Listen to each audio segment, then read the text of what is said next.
Assalamualaikum warahmatullahi wabarakatuh. Kami dari kelompok 4 akan mempresentasikan sebuah makalah dengan judul Kekeliruan dalam menafsirkan arti bimbingan kualitas pribadi konselor. Materi ini akan disampaikan oleh Muhammad Kais, Yola Amalia, dan Audistianandini. Kekeliruan dalam menafsirkan arti bimbingan.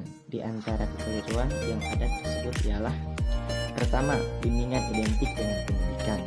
Pandangan semacam ini tidak tepat karena sebenarnya bimbingan hanya merupakan salah satu bagian terpadu dari pendidikan untuk tercapainya tujuan pendidikan secara optimal. Yang kedua, bimbingan hanya untuk siswa-siswa yang salah melanggar aturan. Pandangan secara ini juga sangat tidak tepat. Yang ketiga, bimbingan berarti bimbingan jabatan, yaitu bimbingan tidak hanya ditujukan untuk membantu siswa dalam memilih pekerjaan ataupun karir. Bimbingan harus diselenggarakan dalam segala aspek baik pribadi, individu, fisik, mental, sosial, serta aspek akademik. Yang keempat, bimbingan diperuntukkan bagi murid sekolah lanjutan. Siswa sekolah lanjut berada pada masa remaja, di mana banyak permasalahan yang muncul saat masa remaja. Hal inilah yang menjadi dasar kekeliruan penafsiran bahwa bimbingan konseling hanya diperuntukkan bagi murid sekolah lanjutan saja. Yang kelima, bimbingan adalah usaha untuk memberikan nasihat, yaitu bimbingan bukan berarti memberikan nasihat pada seseorang. Bimbingan dimaksudkan untuk memberikan kesempatan kepada individu untuk mencapai pemahaman diri, dan tidak terdapat unsur paksaan bagi individu yang bersangkutan. Yang terakhir, bimbingan menghendaki kepatuhan dalam tingkah laku, yaitu pandangan yang sangat keliru apabila yang dikehendaki sebagai hasil bimbingan adalah kepatuhan. Akan tetapi, bimbingan yang dikehendaki adalah penyesuaian diri dan kemandirian individu.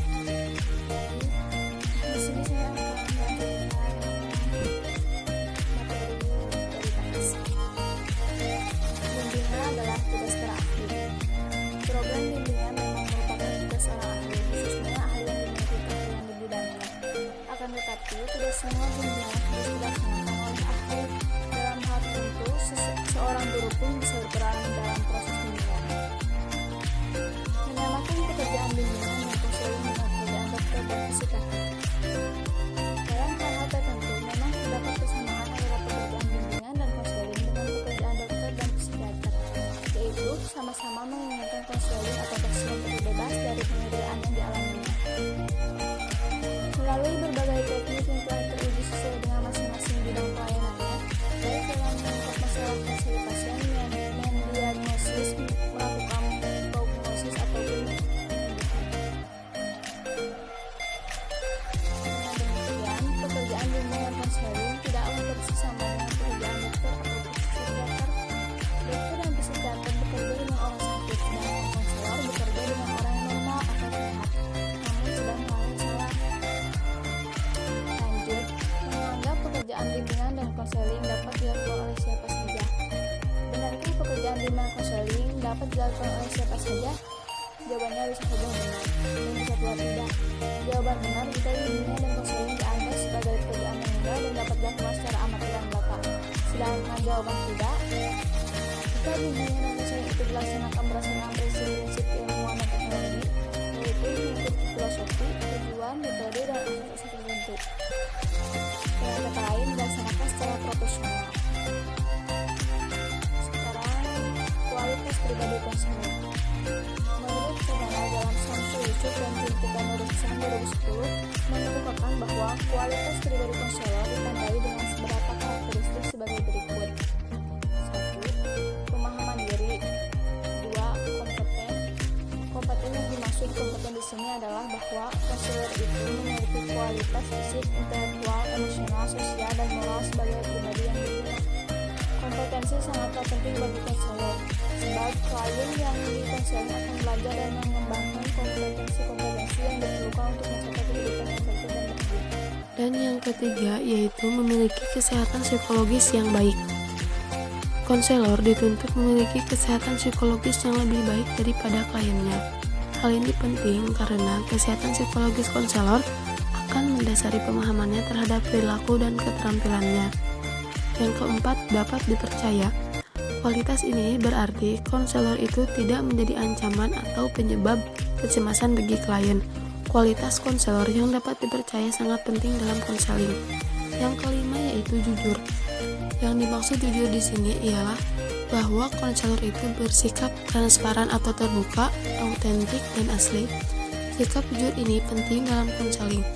Salah satu alasannya ialah sikap keterbukaan memungkinkan konselor dan klien untuk menjalin hubungan psikologis yang lebih dekat satu sama lainnya di dalam proses konseling. Konselor yang menutup atau menyembunyikan bagian-bagian dirinya terhadap klien dapat menghalangi terjadinya relasi yang lebih dekat. Dan yang keenam yaitu kuat. Kekuatan dan kemampuan konselor sangat penting dalam konseling, sebab dengan hal itu klien akan merasa aman. Klien memandang konselor sebagai orang yang pertama, tabah dalam menghadapi masalah, yang kedua dapat mendorong klien untuk mengatasi masalah, dan yang ketiga yaitu dapat menanggulangi kebutuhan dan masalah pribadi. Yang ketujuh yaitu hangat.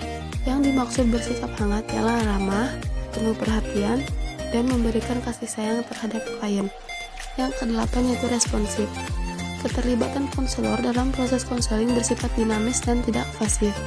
Yang kesembilan sabar. Melalui kesabaran, konselor dalam proses konseling dapat membantu klien untuk mengembangkan dirinya secara alami. Yang ke-10 sensitif. Kualitas ini berarti bahwa konselor menyadari tentang adanya dinamika psikologis yang tersembunyi atau sifat-sifat mudah tersinggung baik pada diri klien maupun dirinya sendiri. Dan yang ke-11 yaitu memiliki kesadaran holistik. Pendekatan holistik dalam konseling berarti bahwa konselor memahami klien secara utuh dan tidak mendekatinya secara serpihan. Jadi, dapat kita simpulkan, kekeliruan dalam menafsirkan arti bimbingan tidak hanya terjadi di kalangan orang yang berada di luar bimbingan konseling, tetapi banyak ditemukan dari kalangan orang-orang yang terlibat langsung dengan bimbingan konseling. Kualitas pribadi konselor juga merupakan faktor utama yang menentukan jalannya konseling. Mungkin itu saja yang dapat kami sampaikan. Sekian presentasi dari kami kelompok 4. Mohon maaf jika banyak kesalahan dan kekurangan. Terima kasih. Wassalamualaikum warahmatullahi wabarakatuh.